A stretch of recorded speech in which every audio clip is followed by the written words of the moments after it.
I've got good news and bad news. Here's the bad news. Most protein bars are packed with sugar and unpronounceable ingredients. The good news? There's a better option. I'm Will, and I created IQ Bar plant protein bars to empower doers like you with clean, delicious, low-sugar brain and body fuel. IQ bars are packed with 12 grams of protein, brain nutrients like magnesium and lion's mane, and zero weird stuff. And right now, you can get 20% off all IQ Bar products, plus free shipping. Try our delicious IQ Bar sampler pack with 7 plant protein bars, 4 hydration mixes, and 4 enhanced coffee sticks. Clean ingredients, amazing taste, and you'll love how you feel. Refuel smarter, hydrate harder, caffeinate larger with IQ Bar.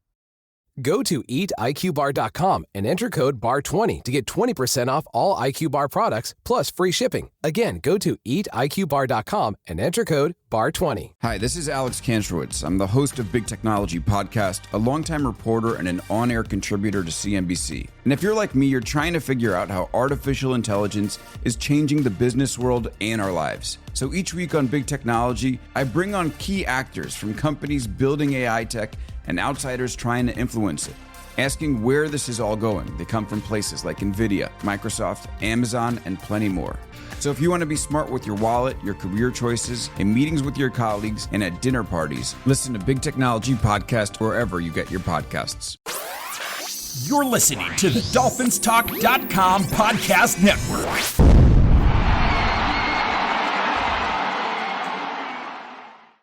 You are listening to the FinFans podcast. Throughout the off season, we'll be talking about anything going on with the Miami Dolphins, from free agency to the draft and the start of the New Year moves and just about everything else that's relevant to the football team. We hope you'll join us and enjoy the show. Here we go. And it's another FinFans podcast. With me today are the Ragones. How are you, Chris? Doing good, Mike. How you doing? I'm doing good. My computer's not doing so good, but that's another story. How are you, Lewis? I'm great. Thank you very much. Baseball season is upon us, guys. I know it's a football podcast. They're just going to let you down again. Who's going to let me down? Baseball? Your New York Mets. Yeah, we'll see. You know, I'll tell you what, the Dolphins have been more disappointing by far than the Mets have ever been. I can't argue with that. Holy Toledo, man. Let's go here. Well, hopefully we're on the right track.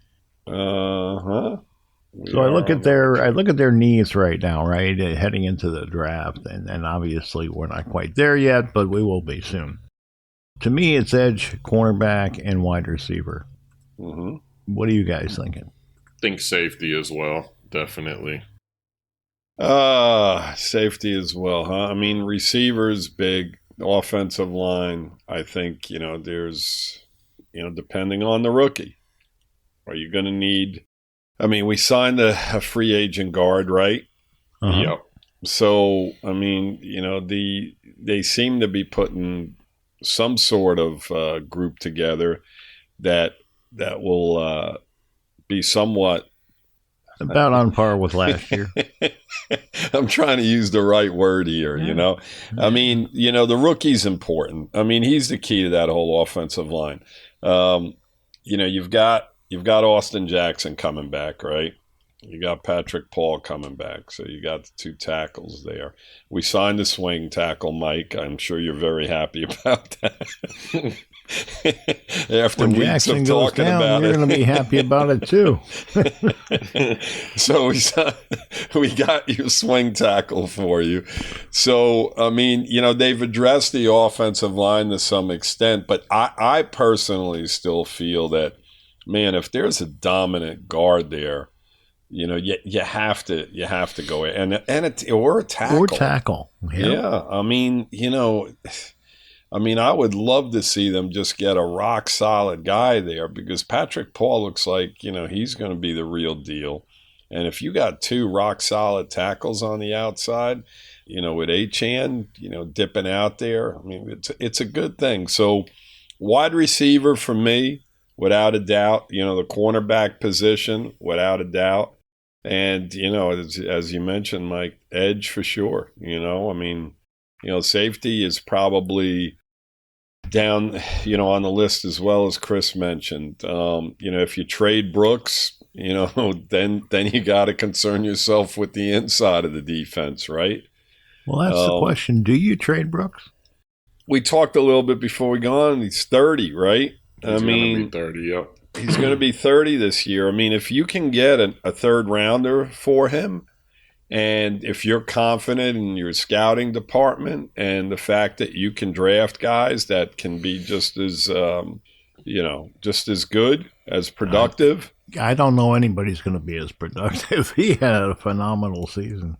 He did. But this draft is supposed to be pretty deep as far as inside linebacker, so they may be looking at that and thinking, and just going back to what you guys were talking about with the guard. So there's a guard, I don't know his first name, but the last name's like Ione or something, and I heard somebody say the other day that he might be the best pure offensive lineman in the draft. And he definitely should be available at 11, so that'll be interesting to see if they take him that high. Would you take a guard at 11? I don't know that. If he's supposed to be that good, then I don't mind it. But yeah, if a guy like Maui Noah is still there, the tackle, especially him playing right tackle to put on the other side of Paul, I think that's a home run.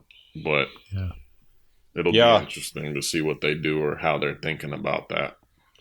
Yeah, one way or another, with that pick, and I've talked about this over and over again. If you're going to get a 5-star player, I think you just take him. Period. Other teams do it. They're successful at doing that. You put these pieces together to where they just become, dominant players and Pro Bowl players. And we need them, regardless of what position it's at. The last regime made a ton of mistakes, and hopefully the rookie guard, can have a much better season than he did in season 1. If he doesn't, you've got a guy that can just step right in. These are mistakes that the past regime made, so I don't think this regime really gives a shit. One way or another, as to, they don't have any obligation to any of these guys. They're going to go forward with whoever they feel is going to be, productive for them and put them in a position to win football games. So I think everybody across the board's jobs are, they're just looking to add youth and to make their mark on this football team. So go ahead, Mike. No, what they're doing is interesting, and we all agree it's the right thing to do. They had to blow up the roster because it was unaffordable. Yeah. So they've done that, and whether or not they move Brooks on, I don't know. I kind of feel you have to keep some people, But, we've said that over and over again, Mike, right. but they prove us wrong over and over again. Right. They're like, we got to have guys up. Well, there he goes. Another guy's gone. And, listen, if they get the right draft pick back for him, you definitely move him. I said the same thing about Waddle, who got traded, I think, on the week that I wasn't here. And, for what we got for Waddle, he's going into year 6 or 7. Yeah. You make that trade all day long. You make it all day long. You can literally get a guy that can be just as, productive, with that draft pick. And with the amount of number 3s we had, Chris mentioned this before we got on. You even in the first, you talked about moving up into the second round, Chris.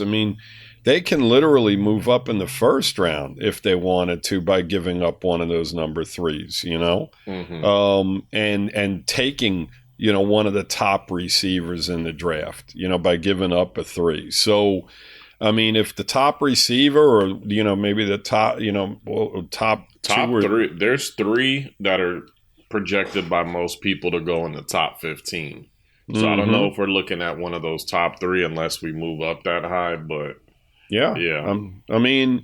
If say one of those receivers is there at 20 or 21 and the team's willing to drop down to 30 and, and take a number 3 from it. I mean, there's so many different options. They've put themselves in a very good position with all those third rounders. So if you get another third rounder for Brooks, then you definitely make that move as far as I'm concerned. You just do. I mean, by the time we get to a level where we're, competing for playoff position, which I think is, at least a minimum of 2 years away, Brooks is going to be 32 years old, So, that's the way you have to look at this. You got to look at it, going forward and what position we're going to be in 2-3 years from now rather than, the here and now.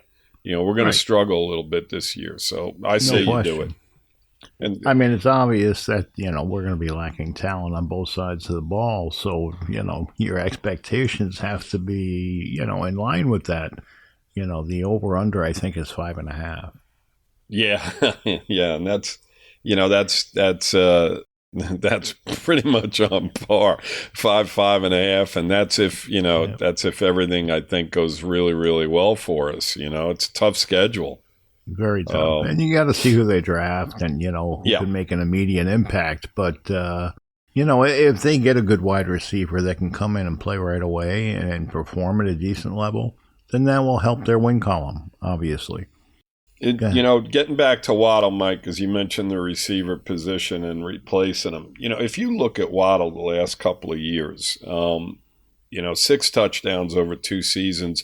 But it wasn't only that. The separation, when Tyreek was healthy, you saw separation. With Waddle, every time he was downfield, and, Tua had something to do with underthrows and stuff, but the guys were around him. I mean, on a consistent basis. It wasn't who else were you going to pay attention to? Yeah. I mean, but regardless, the point of the matter is that, he wasn't getting a ton of separation. You didn't see that. You didn't see those slants. Like, if you go back 3 years when you saw those balls over the middle that Tua would hit him on, he was splitting the safeties. He was outrunning everybody. You didn't see any of that. And I don't know if it had anything to do with the fact, and even when Tyreek was in, Mike, keep in mind, Tyreek played with him, 2 seasons back, the whole year. Right. And he had 2 touchdowns all season. So you're looking at a guy that, production-wise, for the amount that we got back for him, great trade. So, and I think his production and what he's given to the team the last 2 years, you can definitely replace it without a question of a doubt. I think they're going to get too, but I think it starts at replacing the quarterback, which was done, because I do think that Tua was a liability in the passing game. Yeah, I think it was a win-win for both teams. I think scheme and quarterback play had a lot to do with why he didn't succeed, but we're definitely going to be able to see what he is going forward, joining that Denver Broncos team with Bo Nix, who has a cannon, excuse my language, cannon, and then him playing on the other side of Cortland Sutton, who I think, he's a bigger, tall possession receiver, so he complements Waddle well. So we'll see if Waddle scores 10 touchdowns this year, then, that all the power to him. Yeah, listen. He had 900 yards. It's not like he had a bad season. No, he didn't. But, like you said, once Reek went down, who else did you have to worry about? So I know defenses were scheming for him, and then, between Tua and Quinn Ewers, they're not, the quarterback play was not elite by any means. So, well, here's the thing. I'm going to counter that just a little. Not to any major degree here. You guys say, who do you key on? Well, Achane. When you have a guy, a quarterback, okay, that can't really throw the ball deep, okay? You've got 11 guys up in the box trying to stop your best weapon on offense, which is Achane, right? He was still very successful. That's the difference. And, we can sit here and we can make excuses for a guy, but the point of the matter is that, and there's a lot of factors. I'm not throwing everything on Waddle.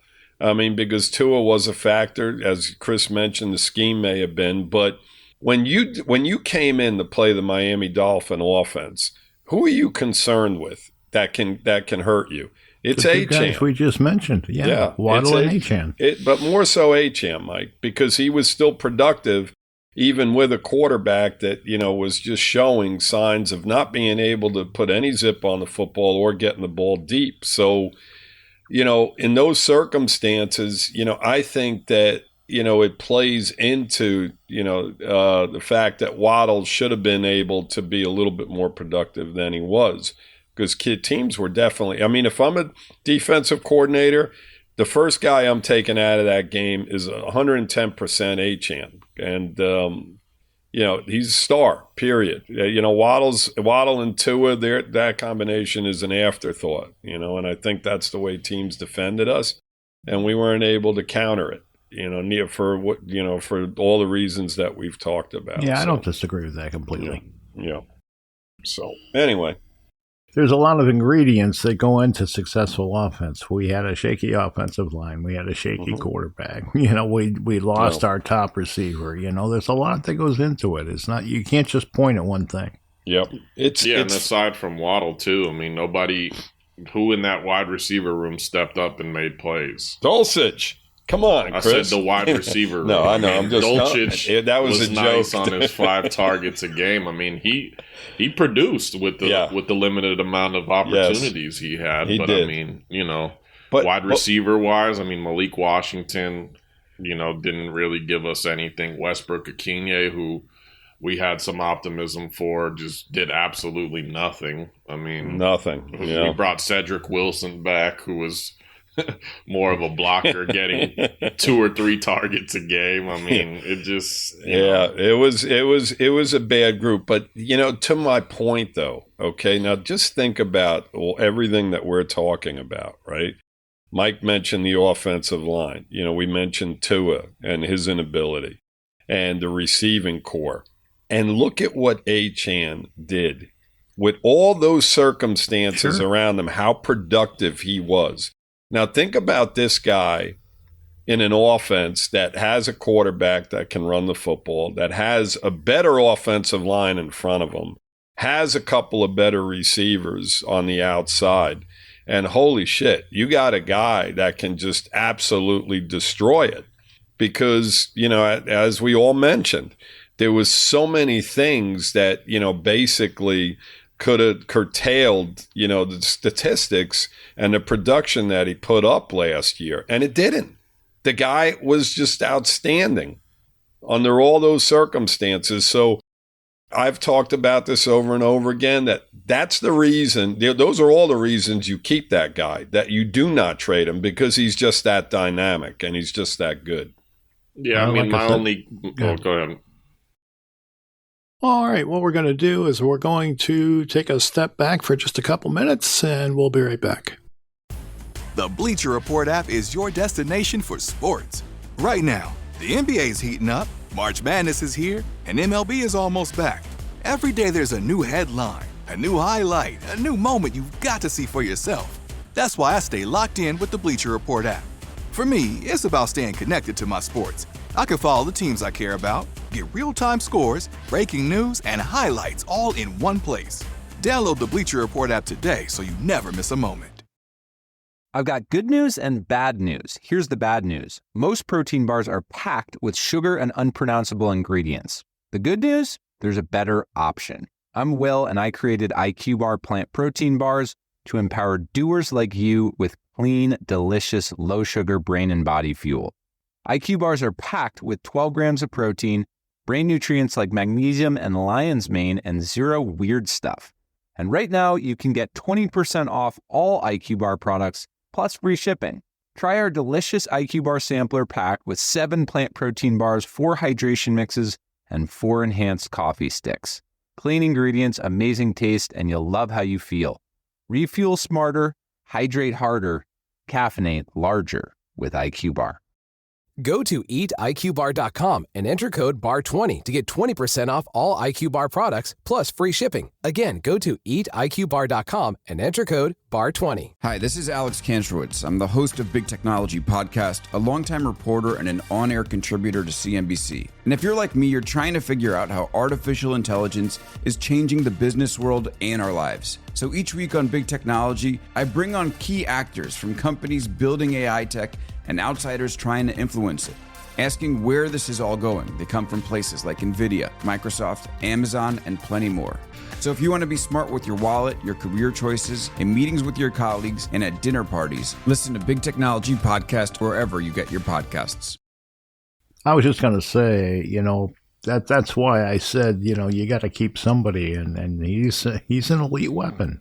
Yes. So I do think you keep him, but if they traded him, it wouldn't shock me. We all know that the running back shelf life in the NFL is a lot shorter than a lot of other positions. So my only counter to that would be, is he going to still be that same player in 2 years once we have, or 3 years down the line once we have all the pieces together? It's just, I'm not trading. I've already said this. I'm not trading him for anything less than a first round pick. But if a team offers you this year or even next year first round pick, you got to think about taking that. I'm not trading him because I personally feel that the guy's going to be productive for years to come. Well, he's irreplaceable. You're not going to replace him. It's that simple. But you can certainly find a good running back a lot easier than you can get a number one draft pick. So. Yeah, and his skill set's unique. So it's not like he's just a plug. You can bring somebody in and they'll produce just like him. He's got great hands coming out of the backfield. You can line him up out wide too, and we saw him make some ridiculous catches even in the end zone last year. Yeah. But like I said, if you're fully rebuilding and somebody offers you a 1 this year or next year, you have to at least think about it, because we're going to have to pay Achane too, most likely this offseason, or else we could expect him to do something similar to what Tua did and sit in. They don't hold out anymore, they hold in. So, it's going to be interesting. His agent is going to be like, dude, we gotta break the bank this year. And sure. With Bijan Robinson and I think it's Jahmyr Gibbs, who also is eligible for a contract extension. If we are going to re-sign him, hopefully we do that before those other two guys get paid. That's what I was going to say. They should already be. The question is, do they want to pay a running back $25 million a year? That's really the question. And a lot of people are saying that they expect him to get a similar contract to what James Cook got last year for Buffalo. And I think that's possible, but also, just given everything we just talked about his skill set and how well he played last year, I think he's better than James Cook, as good as he is. So, and I'm sure his agent is telling him that same shit. Like, we're going to get our money, whether it's with Miami or with somebody else. Yes. So, and they will. It's a tricky situation for sure. It is. It really depends, though, on what the running back market is. Yeah. Yeah. You know what, though, Mike? The running back market, quarterback market, receiver market, you look at certain guys in the league, and, I think that Achane is a guy that, and I think he's going to, listen, with our backfield, I think that they're going to baby him. This is all my opinion, okay? I think that they're going to just have him this season, kind of like, just getting enough carries to where he's making a difference. But they have two other running backs that are capable, that are going to get carries. And I think they're going to baby him along until they get to a point where they feel the need to use him much more, maybe 2 seasons from now. I think this season, I think they're keeping him without a doubt. I truly believe that, unless they just get overwhelmed. And, there's like 11 teams in the league trying to get him. That's what I've heard. Now, that is insane if you think about it. That's a third of the league that are, and there's teams that don't need a running back. So, you're talking about 11 teams in the league that really would love to have this guy on their football team. He's an elite player, and, they don't come around that often. So you hold on to him and, 2 years from now, you can see this team, maybe challenging for a playoff spot if they make all the right moves. And so far, so good, See how these rookies pan out once they go through the draft. I got a question for you, Louis. Go ahead. You spent some time with some of the alumni. Right. Any thing you want to share? Well, I'll tell you the guys I was with. I'm not going to tell you who said what because I don't think it's fair to them. But, I was with Nat Moore, who's still very, very involved in the football team on the business side of it, so to speak. He works with alumni. He handles the alumni get-togethers. Yes, alumni. He's at every game. We always see him on TV in the booth. Louis Oliver, A.J. Dewey, Doug Betters. So those were the four guys I was with over the last month, and it was quite interesting, the different opinions. Flores got brought up, and one of the guys, said that they would have been much better off keeping him. That he was the right type of coach for the guys that we had here. One of the guys said that he didn't particularly care for him because he would belittle his coaches underneath him, and he said, Shula, guys like that would have never have done that. McDaniel, they were not big fans of, simply because of, allowing the softness. Team. Yeah, the softness. Not big fans of Tyreek. One of them was. The others were not. They, to a person, he's a cancer for the team. And, it's interesting, as to which guys said it and which guys, they said that he's a hard worker and everything, one of them. But, just other issues. They all talked about Shula and how he ran the football team, and it was just a no-nonsense thing, but they all loved him.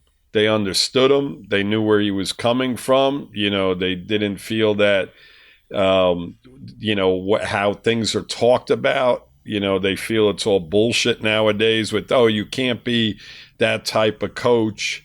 They don't agree with that at all because they all love Shula and they understood where he was coming from and what he was trying to achieve. So, they felt that, if you coach that way and you're just not a complete ass, and you just carry yourself in that manner, then you sit down and you talk to them and have them understanding as to why you're doing things and why you're, screaming at them in practice and so on. They understand that and they respect that because they all want to win football games. They saw the success of it. Exactly. So, they listen, these guys, played in the 70s, 80s, and 90s. So, it was a different era, but it was really, really interesting to hear their takes, on the football team itself. What was interesting to me, and you guys will like this part, was Armstead was brought up. And the fact that you signed a guy, and this goes back to Greer, which none of them were big fans of, by the way. Surprise. Yeah. Well, in hindsight, nobody's a big fan of him, but there were a lot of people that, that enjoyed what he was doing over and over again. So anyway, Armstead was brought up, and the fact that this is a guy that you brought in and didn't practice all week, and then you threw him on the football field on Sundays. Now, how is that benefiting the rest of the offensive line? The guard that's playing next to him, right? The offensive line as a whole. You had a guy that just basically sat out practice all week and was able to do it. They allowed him to do it. And then he would play on Sundays.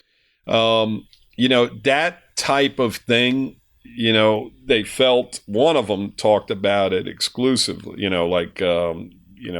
for a good while in regard to that it just sets a bad vibe. You have to have guys out there practicing together to get that cohesiveness, to the younger guys have to see that They have to be next to him in practice every day. So come game day, they're all on the same page. So there was so many different things that went into, what they said. And I just sat there, like a sponge, taking it all in, and I loved it. It was really interesting to hear all their takes on, Tua. Not a lot of good things said about him either, didn't like, and he's still doing it. He's still talking about, blaming McDaniel and, kind of like, of all people. Yeah, a guy that backed him up per se, and basically put weapons around him.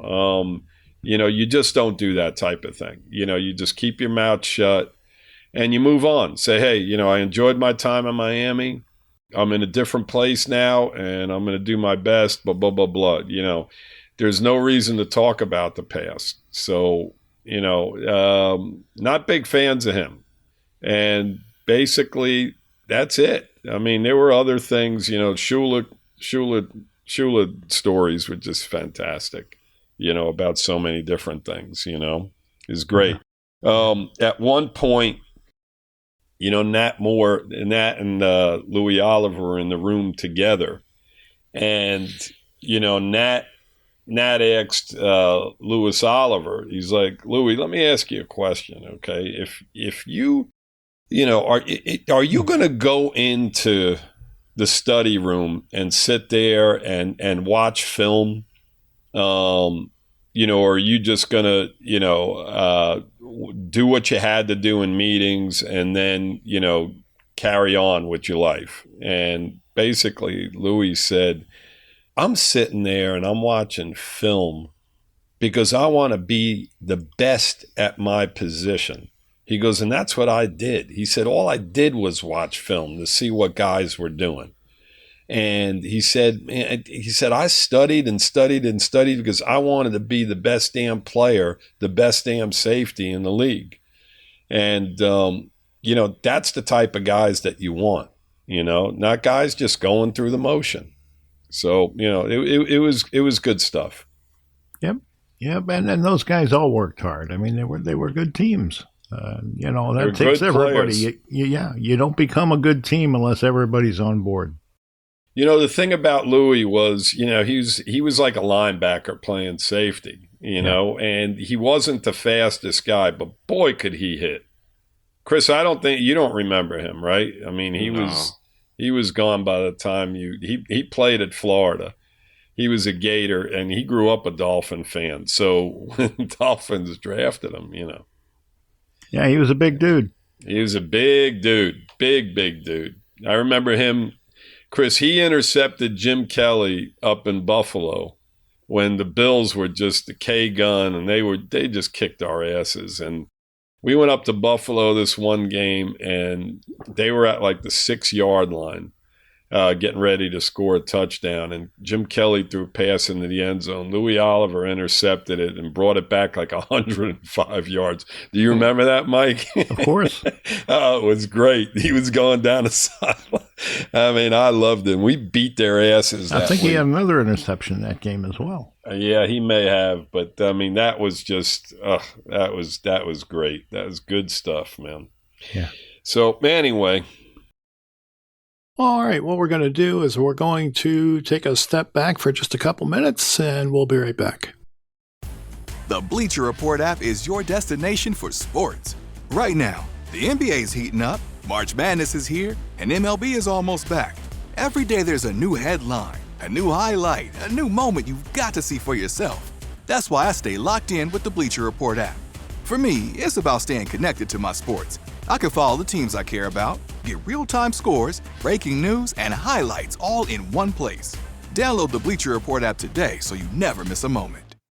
Hi, this is Alex Kantrowitz. I'm the host of Big Technology Podcast, a longtime reporter and an on-air contributor to CNBC. And if you're like me, you're trying to figure out how artificial intelligence is changing the business world and our lives. So each week on Big Technology, I bring on key actors from companies building AI tech and outsiders trying to influence it. asking where this is all going. They come from places like NVIDIA, Microsoft, Amazon, and plenty more. So if you want to be smart with your wallet, your career choices, in meetings with your colleagues, and at dinner parties, listen to Big Technology Podcast wherever you get your podcasts. All right, so back to today. I just wanted to hear your thoughts on, your meeting with those guys, because it's always interesting to hear what they have to say. And obviously, you had told me that Moore was pretty outspoken. So that was interesting because I didn't really expect that from him. Yeah. Because, he works with the alumni and he's in-house and, I just didn't expect that. But I'm glad to hear it, I'm glad to hear that they share their thoughts because it's always interesting. It is. And, he talked about, how they approach practices and what they should be doing, and he brought up the fact that he learned from Paul Warfield, the Hall of Famer. And then he in turn moved it on to Clayton and Duper. Yep. And, somewhere along the way, all of that got lost. It is what it is. Back then, you saw it. We watched it. Me and you both were able to watch it. Chris, unfortunately, wasn't. But we watched, Warfield, when Nat Moore got drafted in, I believe, 74. Warfield was still there. He taught Nat Moore. When Clayton and Duper got drafted, Nat Moore taught them everything that Warfield taught him. And, all those guys were just so productive as football players. It was just, a great thing to see. They pass the torch and they do it willingly. You're helping a guy who could potentially take your job. Yeah. Yeah. It was, it was very funny. There was a point where, and that was talking about, Shula bringing him in and telling him, okay, well, Clayton's starting and Duper's starting. And he's looking at him and he's like, well, hold on. You got Clayton, you got Duper, and we still got Cephalo. He goes, what does that mean for me? Where am I going to be in this offense? When Marino first started playing, but he found his niche as the third, fourth receiver, and he was very productive those last few years of his career, They used him in the slot a lot. Yeah. Yep, absolutely. Very productive there, too. So it was a lot of fun hanging out with those guys. It really was. So, anyway.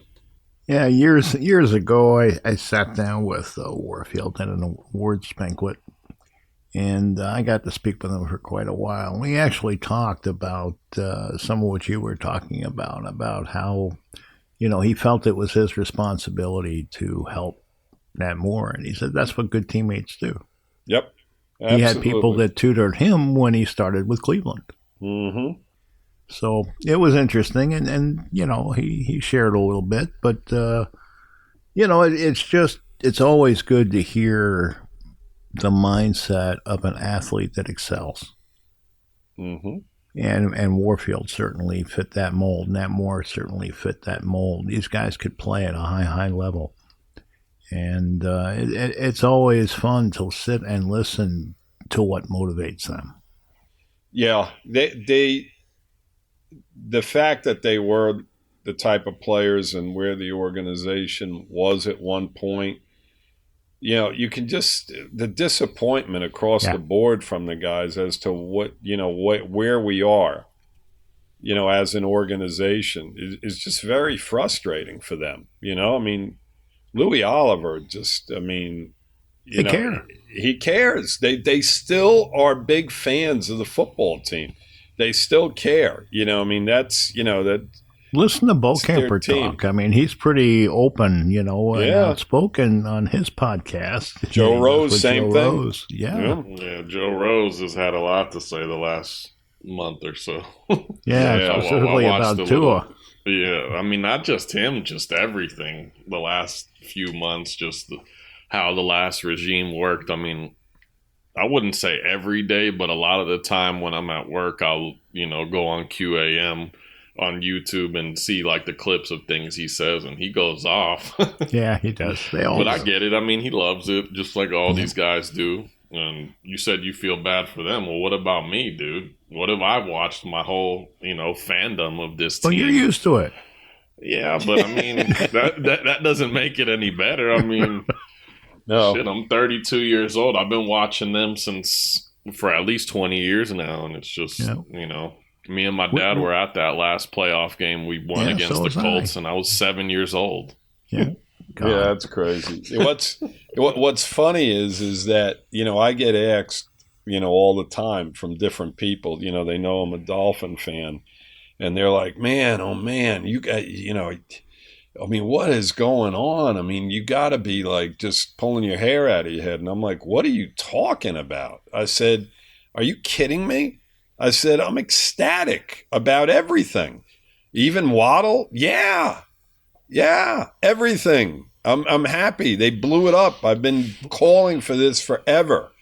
We all have. Every single guy that, I've talked about, I don't have to deal with anymore. And that goes from Greer to McDaniel to Tyreek to Waddle, all those guys, and some of them more than others, just irked me to no end. I mean, it's very hard to be a Dolphin fan when, there's guys you just don't like in the positions that they're in. So, I tell them I'm ecstatic. This is the happiest I've been in the last 5 years since we went into that draft when we drafted Tua and Austin Jackson and Igbenogany.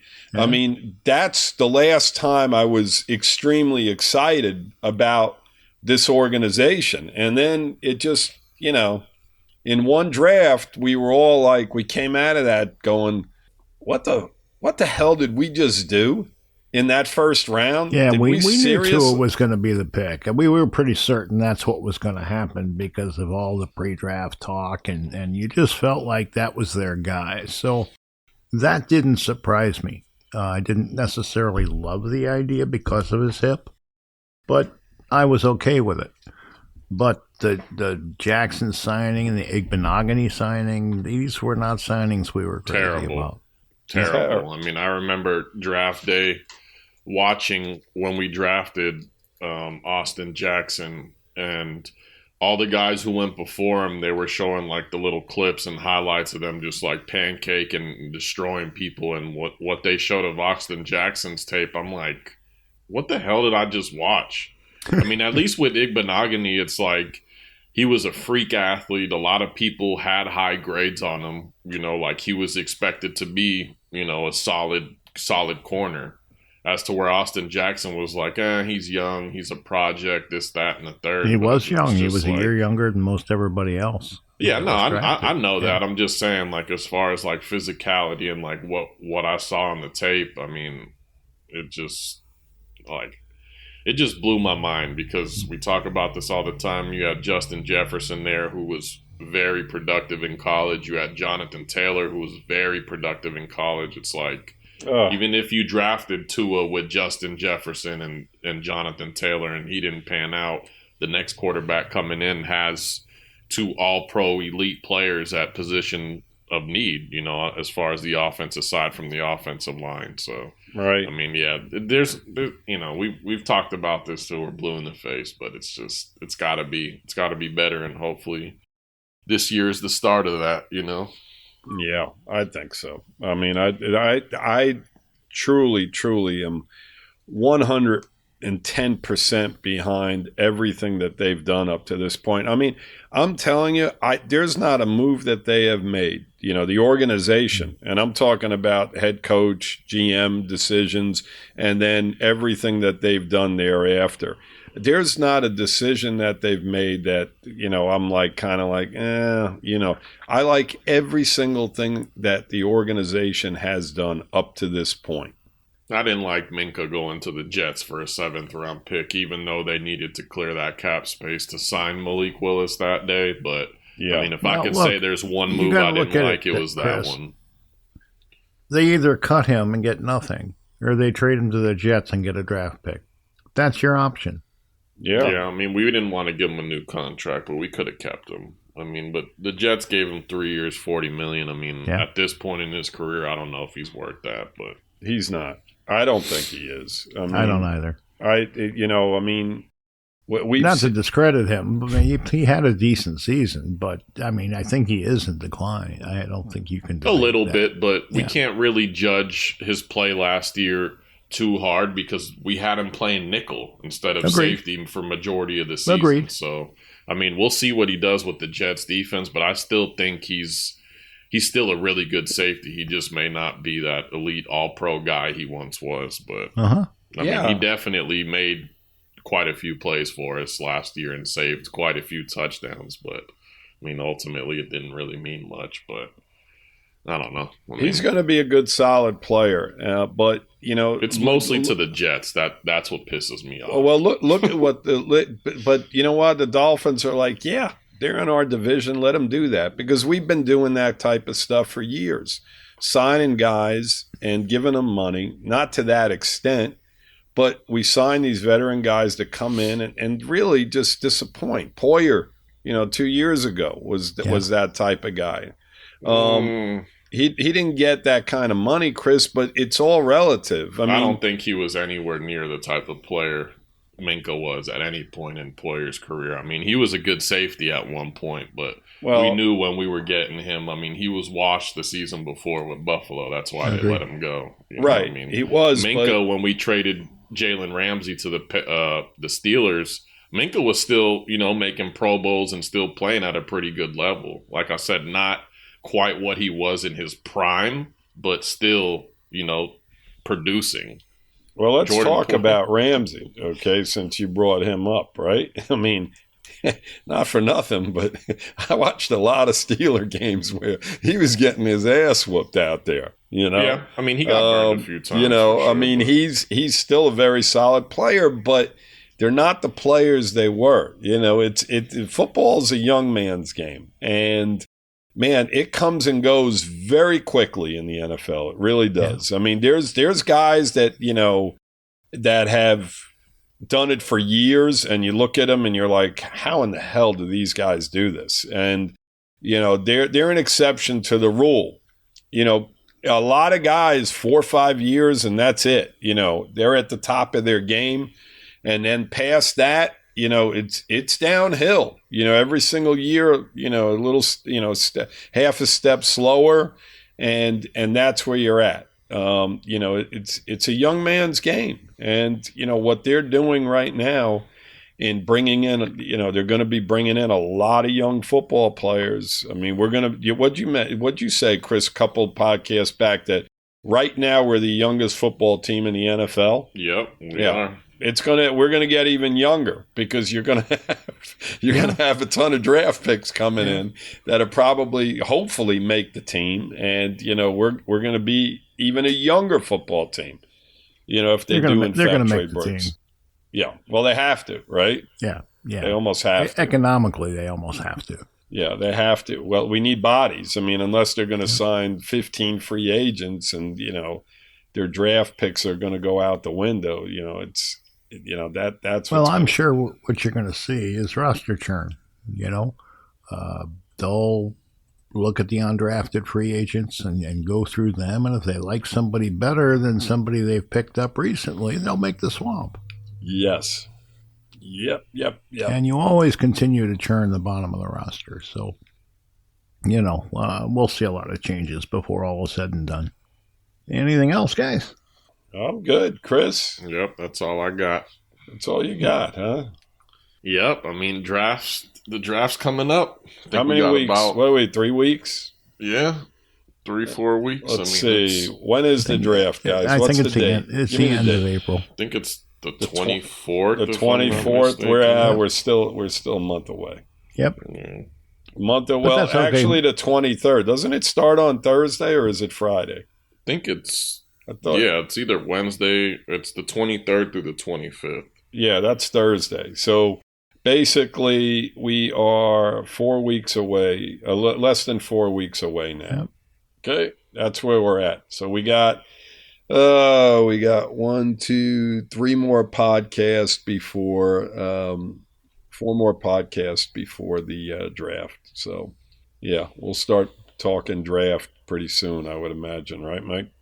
I would imagine. There's not much else to talk about. They have no money to spend. No money, no money, no money. No money. So we'll see what happens. All right, guys. Thanks for joining me today, and thanks for listening, everybody. If you could like and subscribe to the podcast, that would be appreciated. Maybe even leave a review. We'll be back next week, and until then, fins up, everybody. Fins up.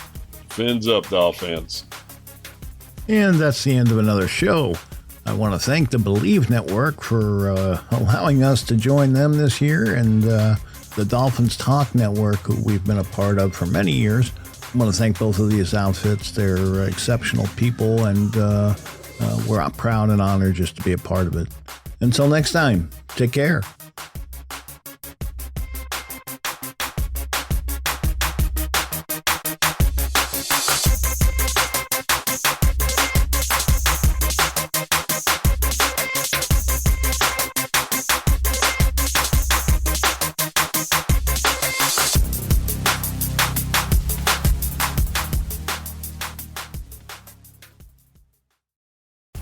The Bleacher Report app is your destination for sports. Right now, the NBA is heating up, March Madness is here, and MLB is almost back. Every day there's a new headline, a new highlight, a new moment you've got to see for yourself. That's why I stay locked in with the Bleacher Report app. For me, it's about staying connected to my sports. I can follow the teams I care about, get real-time scores, breaking news, and highlights all in one place. Download the Bleacher Report app today so you never miss a moment. Hi, this is Alex Kantrowitz. I'm the host of Big Technology Podcast, a longtime reporter and an on-air contributor to CNBC. And if you're like me, you're trying to figure out how artificial intelligence is changing the business world and our lives. So each week on Big Technology, I bring on key actors from companies building AI tech and outsiders trying to influence it, asking where this is all going. They come from places like NVIDIA, Microsoft, Amazon, and plenty more. So if you want to be smart with your wallet, your career choices, in meetings with your colleagues, and at dinner parties, listen to Big Technology Podcast wherever you get your podcasts. If you like the show, please take a moment to rate, review, and subscribe. It really does help the show to grow. Thank you for listening.